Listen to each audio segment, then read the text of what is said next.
we're going to dive right in to this.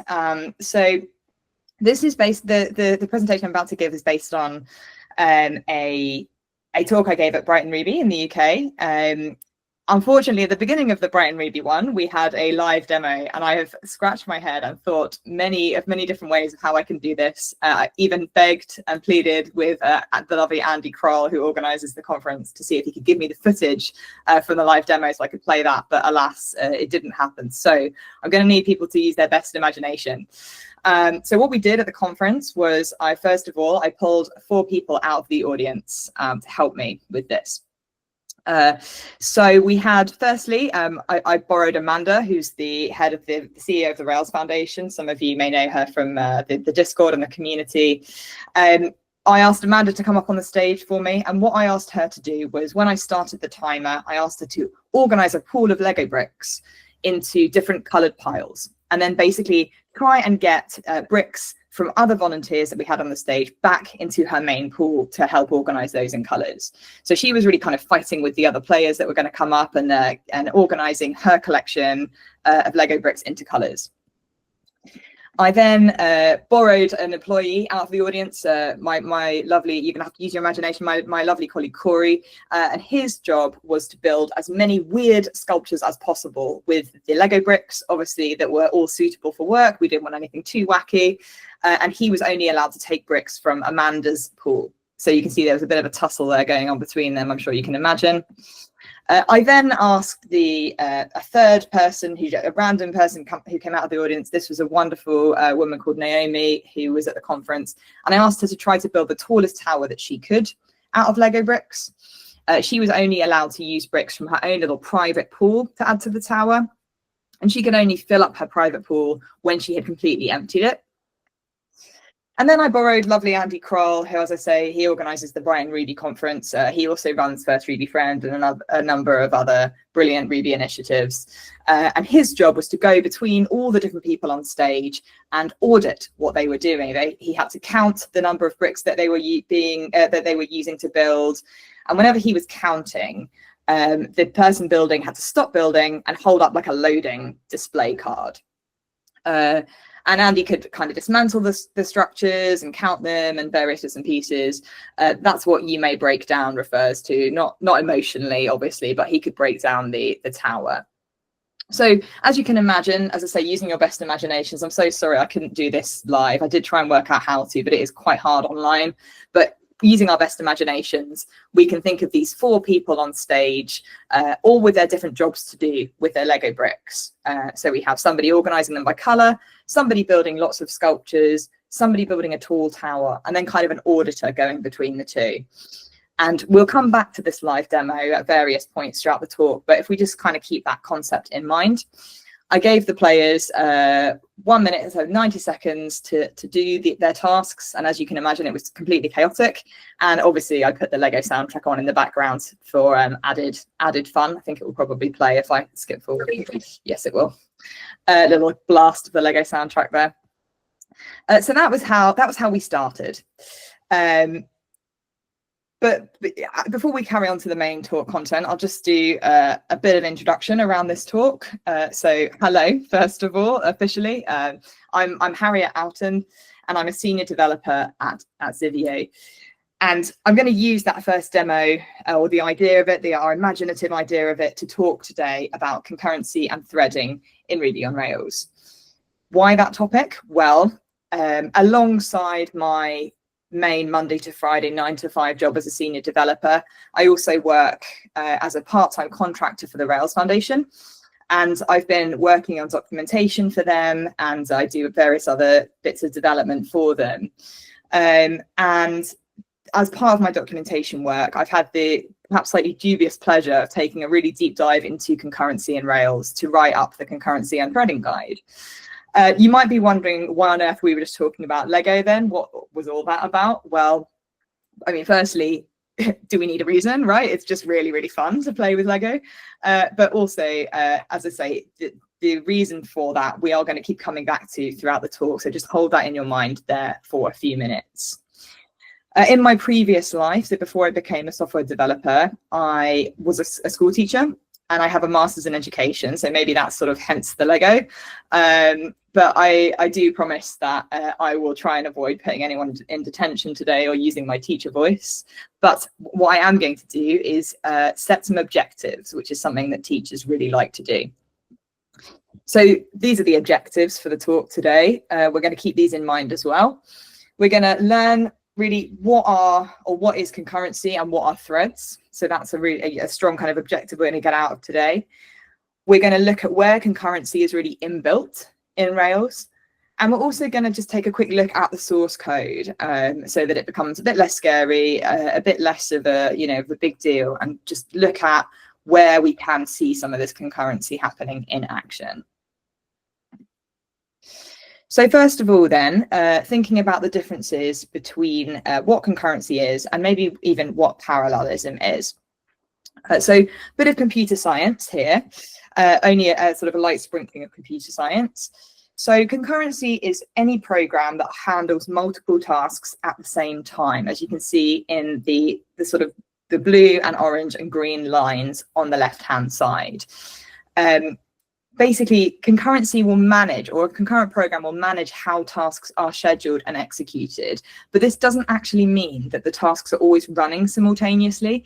It just means they're all making progress independently and kind of generally at the same time. So you can see we have this concept of the blue line starting and stopping and the orange line starting and stopping, not necessarily at the same time, but there's this idea of forward progress independently. This differs from the idea of parallelism, which we have on the right-hand side of the screen. And in parallelism, this would be in a software program where the tasks run at exactly the same time. We're not really going to talk much about parallelism in this talk, but I think it's just worth understanding the difference as a comparison point between concurrency and parallelism. And again, if we think back to the idea of the sort of Lego chaos on stage at the start of the presentation, that was kind of the idea of what I was trying to set up. So the idea that each volunteer on stage could represent a different thread in a software program, just like the blue, orange, and green lines. But they might be starting and stopping with their Lego builds at different times. They're not all necessarily building at once, because maybe they need to interact with each other or go and get some more bricks or do various different things. And that shows us what a concurrent system would look like. When we have concurrency in software, we also have, as I've just sort of mentioned, the idea of various interactions and perhaps possible problems between different lines of work. So, for example, we might have a race condition. You may have heard or sort of come across the concept of race conditions before in software. And a race condition occurs when two or more parts of a program try and access or modify the same data at the same time. And the final result of this will depend on which one wins the race. So for example, if you have on thread 1 the balance being updated to 30 whatever bananas or palm trees or whatever, and in thread 2 the balance being updated to 40, and those two things trying to happen at the same time, obviously whichever one happens the quickest will be what the balance is equal to. So obviously this is not an ideal situation, because we would want our result to be consistent all the time. So this is one of the problems that you can have in a concurrent system. We also see and talk about the idea of resource contention in concurrent systems. So this is where you might have multiple threads. See all my different green arrows there might all be different lines of work, and they might actually be fighting over the same resources. Or in the case of my demo, 3 different people may be fighting over the same bricks, and where the bricks end up, again, sort of depends on whatever happens first. Also not ideal necessarily, because we would want a consistent process and not something that's based on speed. And we can also end up with a deadlock in some cases. So this is, again, another problem that we might have with concurrent systems. This is where you necessarily might have one line of work waiting for a second line of work, which is waiting for the first one, which is waiting for the second one. And basically nothing happens because everyone is locked up and everyone's waiting for something else. And you end up with this system where nothing is moving forward. So again, this is something that I showed in the demo, again, using our imagination slightly, but when we had one player having to stop and wait while another player was counting bricks, we could argue that that is a deadlocked system. So more problems that we can come across with threaded and concurrent systems here. Okay, so what? So if there's all these problems and issues, why would we want to use concurrency at all? Why do we what's the value of a concurrent system? Well, there are some really great strengths of concurrency, like, for example, how we can use it to break up larger tasks for faster execution across multiple lines of work. So essentially, we would just break up a big task and we would maybe break it into 3 or 4 smaller tasks and then have them all progress together so that the end result is quicker. In this way, it would make the most of the processing time that is available to us. And again, here, as we saw in that first diagram with the blue, orange, and green lines, we can really make the most of the processing time that we have available by switching between the tasks instead of waiting for one task to finish before the next one, before the next one, before the next one. So again, it makes our processing time in our software really efficient. It allows us to have really responsive applications. So this means, I think probably lots of us have come across this kind of model where we might have something going on in the foreground that we're showing the user, maybe different things loading while we have other processes happening in the background. So that means the user isn't having to wait around for ages for something to be retrieved, for example. And it sort of on that point, it allows for really efficient input-output handling. So if we're waiting for any external resources for our software, like an API response, or maybe something to come from a database or be stored in a database, other tasks can continue running in the foreground just to make it a nice experience for the user. All of those lovely benefits come with concurrency. So you've probably heard me mention threads a few times as part of this already. I've sort of used thread and line of work and concurrency slightly interchangeable up to this point. So I think it's worth defining what we're talking about. Again, I've used the idea of different builders in a Lego scenario to represent different threads here, because a thread really is just a line of work that's being done by a program. So again, in my building metaphor, each one of the volunteers would represent one thread. And on each thread, they have different tasks to do. So for example, if a software program has multiple threads, it can do loads of things at once. So you might be loading a video on one thread, and then one other thread is taking care of what the user can see, for example. Threads can also share memory, so they can work together smoothly, but it does mean that they need to stay organized so they don't clash. And there are a couple of ways that they do this, so they stay organized. So one way is this idea of the stack and the heap. So we have all threads sharing the heap, and this is where objects and data structures are mainly stored, like the idea of having a main pile of bricks in the middle of the Lego demo that everyone is taking from. You've got this kind of shared heap area where most objects and data structures live. And what this does is it allows threads to really read and modify the same data without causing too many problems. But however, what they do also is they maintain their own separate stack memory. So this is essentially a separate area for local variables and method calls, which is demonstrated in my demo at the start by having that one, if you remember, by having that one volunteer who had her own little private collection of bricks. So having an individual stack means that a thread can keep their own individual operations separate from others, which means that we don't get too much interference with each thread's local tasks. So that essentially is one of the kind of simpler ways, or kind of a simpler explanation of how they can stay organized together at a fairly top level. Now, probably for some of us, we're having this screaming question in our head: what about fibers? What about fibers? What about fibers? Or maybe not. I don't know whether that's been a pressing concern for lots of people, or maybe it has been, but it is worth briefly touching upon it at this point for those of you who have come across the term fibers already. So what are fibers? Well, fibers are basically a sort of more sensitive version of a thread, because multiple fibers can actually run inside one thread. One of the key differences between a fiber and a thread is that basically a thread can get interrupted at any time and another thread can take over. But with fibers, this actually only happens when we explicitly tell it to be interrupted or tell it to interrupt. So we also might have heard of the term fiber because the Falcon server is a fiber-based server, but most of us probably will be using Puma with Rails, which is the default server, and that's actually thread-based.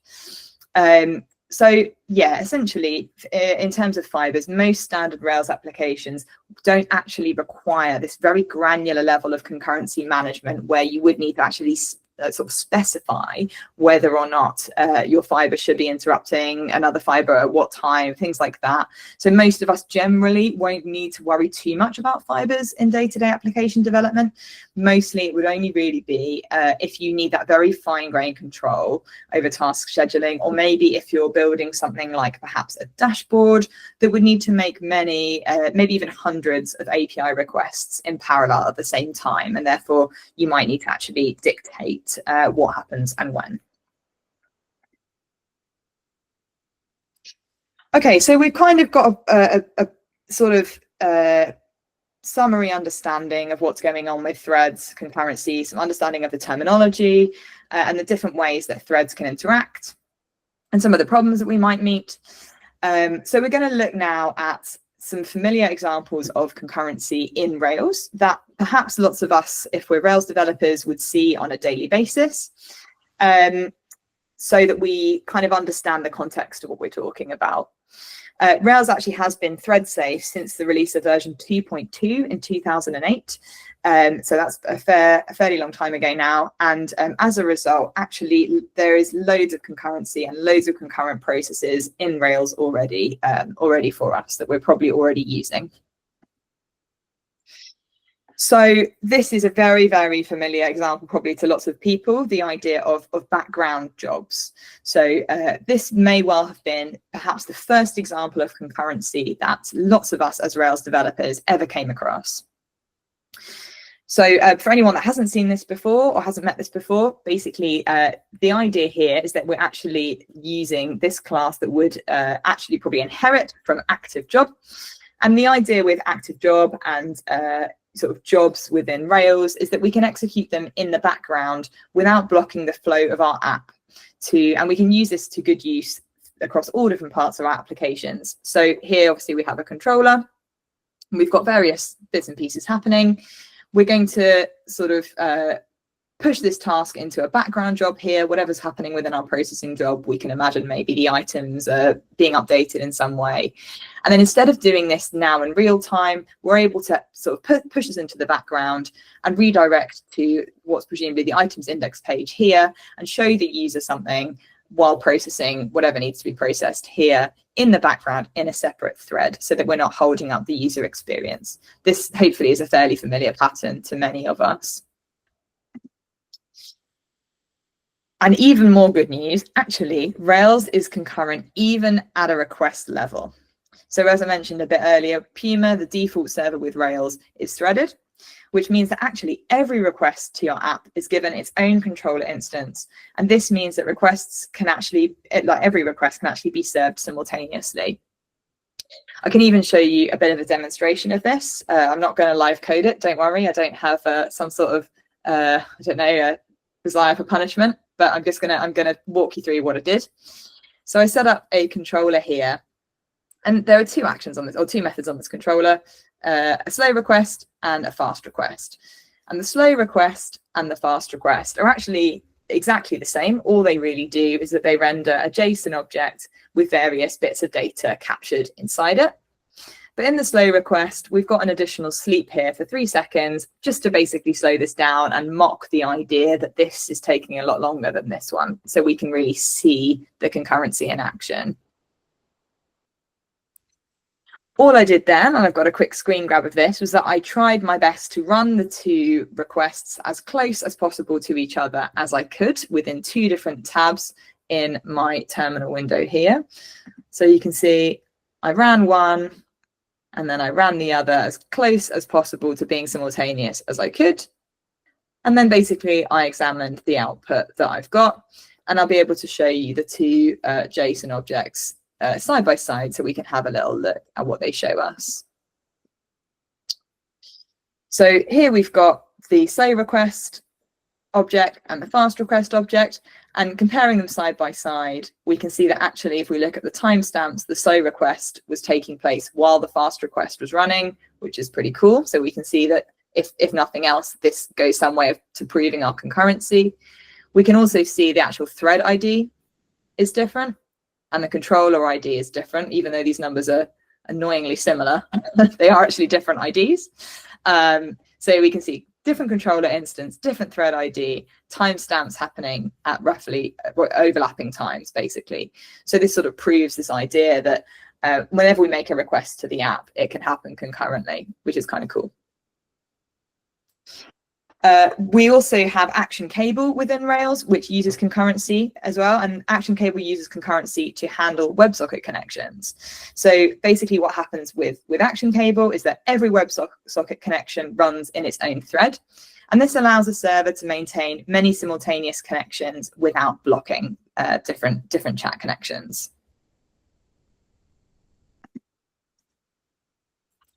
Some of us also may have come across asynchronous active record queries. Now, asynchronous active record can be performed in the background. And we can see that a little bit from the examples that I've put on the slide here. So in the top left here, we've got sort of what we sort of nicknamed vanilla active records, or kind of older active records, typical active record. And what will happen here is that every query will be performed essentially one line at a time. And then the results would be processed underneath when all this has happened. On the right-hand side, in certain conditions, calling the load async method at the end will basically give us the option for the queries to be processed concurrently in background threads. Also, with load async, how this works is that the data is actually only fully loaded when we attempt to access the query. So when we call like .count or .map on the collections here. And what this does is it leads to improved performance, better responsiveness, all the nice things that happen when we use concurrent processes rather than having everything running one at a time. However, what I would say is if you are having a play around with load async, do obviously use it a bit with caution and think about where to use it in your app. Because if you use load async in an area that's under quite heavy load, basically because we're using more database connection threads in one request, like in this case, we're essentially using one for each query, it can mean that one or a few users might exhaust all the connections you have available, and then the other users would have to wait and maybe even time out the request. So just do exercise with caution, but load async can be a really handy little tool if you want to speed some things up. Okay, so we've thought about some areas in Rails where we recognize concurrency and where we have nice concurrent things going on. But how does it work? What's going on behind the curtain or under the hood? So one of the really nice classes that exist in the Rails source code is the load interlock. Now, the load interlock class is basically within the active support module. And what it does is it allows, or it handles the auto loading and reloading of classes and constants to be enabled when you have a multi-threaded environment. So basically, it's responsible for keeping track of which threads are currently running application code, or maybe unloading or loading a class at any time. And you can see, this is a sort of an excerpt from the class. It was a bit tricky to fit the relevant things on the slide, but I just wanted to kind of give you a flavor of this because it's actually very, very readable. It's not at all as scary as I thought it might be when I first started digging through the source code. So you can see quite clearly what lots of this does without having to go too far down the rabbit hole. Also, in order to maintain thread safety, this is a really, really important class because obviously it's keeping track of what's going on and what's loading and unloading. But we also have here this permit concurrent loads method, which is really, really nice and really important within load interlock. And what this does is it gives us a mechanism to dictate that it's sometimes okay to allow concurrent threads to load a constant at the same time. And you might want to do this on occasion to prevent a deadlock, for example, when multiple threads might be trying to load the same constant. If one's waiting for one and one's waiting for another, and then, you know, they're both waiting for each other, then that's where you have situations like a deadlocked app. The Rails executor and the Rails reloader also exist in the source code, are very easily readable.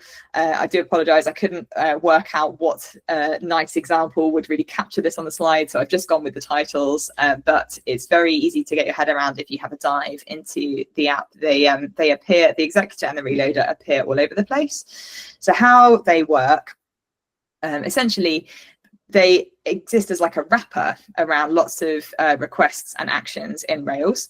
And the executor and the reloader, their job essentially is to ensure that state is properly set up before and after handling any requests. So this is really, really important in a multi-threaded environment like Rails, because it allows us to manage resources and really avoid issues like data leakage or maybe thread contention. That's some of the problems that we looked at right at the beginning of the talk. So with the executor, the Rails executor, we use it to, for example, wrap HTTP requests. It's used in the active job module. It's used in action cable.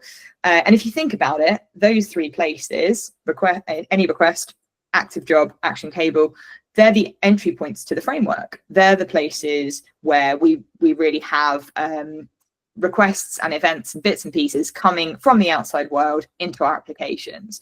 So that's why it's really important that the respective threads in those places are really well protected in terms of state management.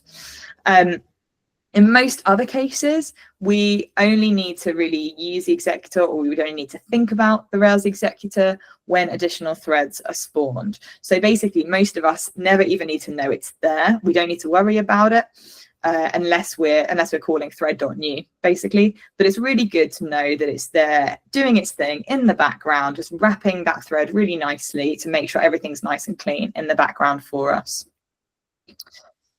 The reloader, additionally, the difference between the executor and the reloader is that the reloader ensures any HTTP request actually is served with a freshly loaded copy of the app as well, in case there have been any code changes.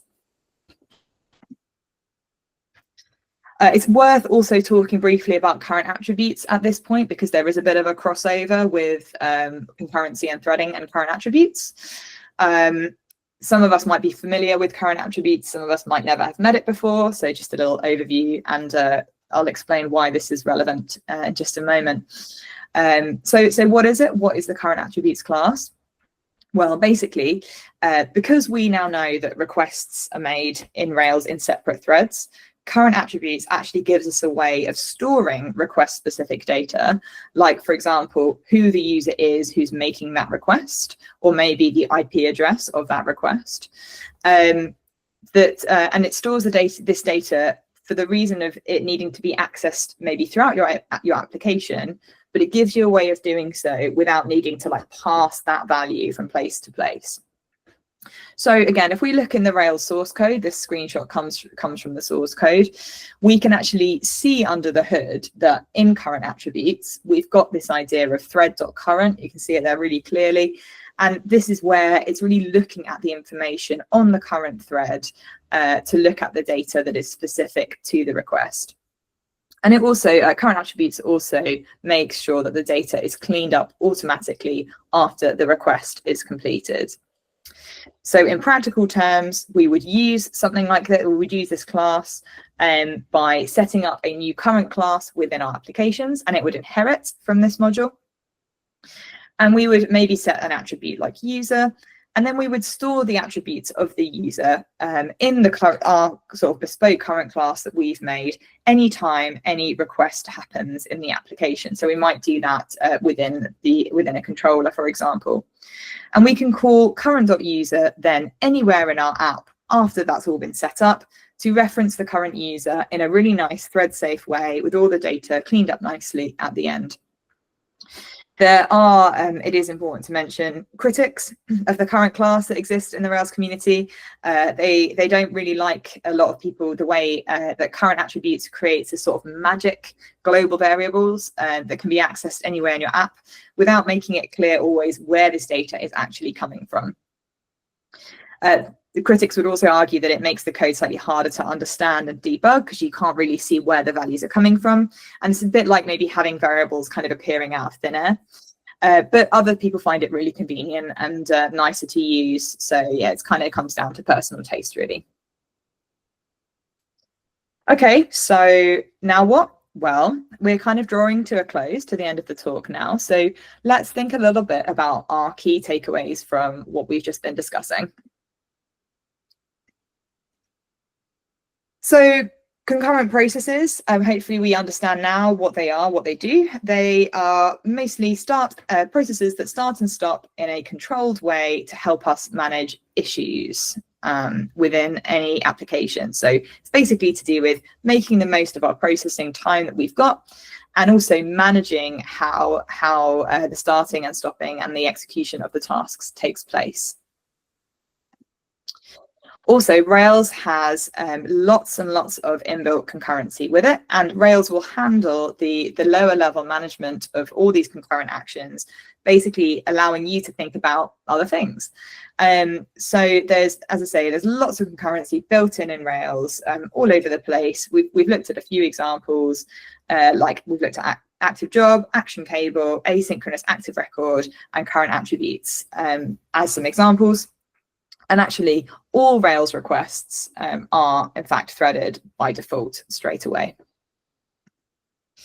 And really, don't be afraid if you're ever wondering about threading, if you're ever coming up against problems, maybe some of the issues we looked at, deadlocking, race conditions, resource contention. If you're experiencing problems like that in your app, don't be afraid of looking at the concurrency code in the Rails source code, even if you don't actually have to touch it, have to call any sort of weird and wonderful methods. You can have a dive in and have a look. It's actually incredibly readable, as we saw, and not scary at all. And it's really good from time to time just to open it up, call it up, and have a look at what's going on to see what's actually happening, so you can make better informed decisions.